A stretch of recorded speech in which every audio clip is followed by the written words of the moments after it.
I'll take you guys through my typical setup for pretty much every kind of situation that the mountain will throw at me. I'm just gonna go ski a resort and stay in the groomers and probably hit the park. Then I will be rocking these, which is the Rossignol Black Ops 98, and it's a 192 centimeter ski, so it's pretty big, which I like. And it's a 98 waist, which is a little bit wide for most park uses, but I'm no longer doing any double corks or triple corks on park jumps really, so I don't really care. It's just a really fun ski. It's got a little bit of nose rocker, just those modern touches that most park skis have these days, and obviously Look P18s, most trustworthy binding on the market. And with that, as with any park setup or jump setup, I'll use a pair of alpine boots, so no need for tech toes. These are the Rossignol all-speed 130s. Well, and then on to what I do more of these days, in the past few years, is still hitting jumps, but I like landing in powder now, so step it up a little bit and go for the Black Ops 118 waist. This is some heavy duty freeride and jump skis. I love them for backcountry booters, especially these, since I kind of center mounted these a little bit more, just to be able to land switch and, you know, spin a little more evenly.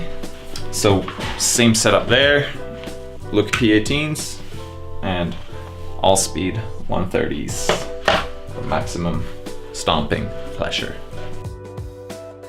If I'm riding a lift or if the hike is really short, then I still want to be on the Look P18s, but these Black Ops 118, same, is a little more back mounted. I actually mounted these, I think 1 centimeter behind recommended.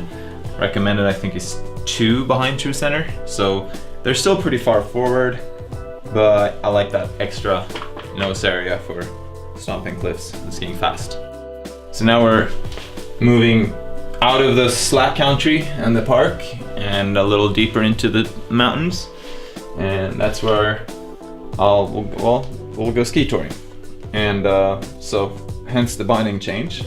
These are the Look HM12s touring bindings, and for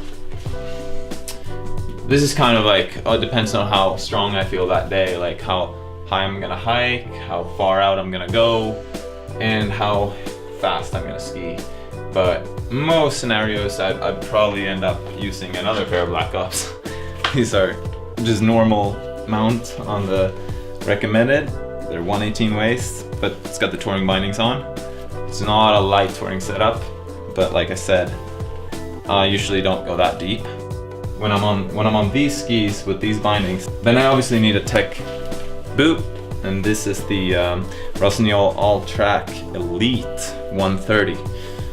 Super nice and light, and got the tech toes, still compatible with alpine bindings, so I can still use these if I want a lighter boot.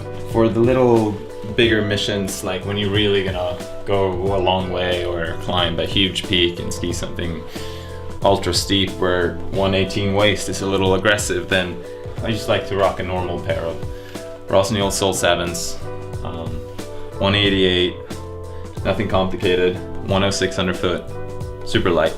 I weigh 75 kilos, so I'll put my DINs at about 10 to 11. Any more than that is, in my mind, completely unnecessary. If you stomp a cliff or stomp a jump, you can probably stomp it with way less. I only use 1 pair of poles, the Rossignol telescopic poles. Good for jumping, good for touring, hard to break. This is a 25-liter day pack for just lift serve backcountry or backcountry jump building, just hanging out whenever you don't need to bring that much gear. I took this one, so this one I just typically put my Avi gear, which is the shovel probe transceiver, pair of extra gloves. Always bring 2 gloves in the backcountry because you'll dig and you'll get wet and you'll fall and you want to put on nice dry stuff. And the puffy in case you get cold or you get, you know, get hurt, you need to stay warm or whatever. If I go on a bigger mission, I just step it up to a 30 liter, put a little camelback in there to bring some water, and then I'll probably check in an ice axe, pair of skins, crampons. You can always put these on and then climb back out. Let's get a little life insurance. Ropes. Ropes are good to have, especially here in Chamonix. I got a 30 meter and a 60 meter. In this day and age, when you gotta document everything, because otherwise it didn't happen, right?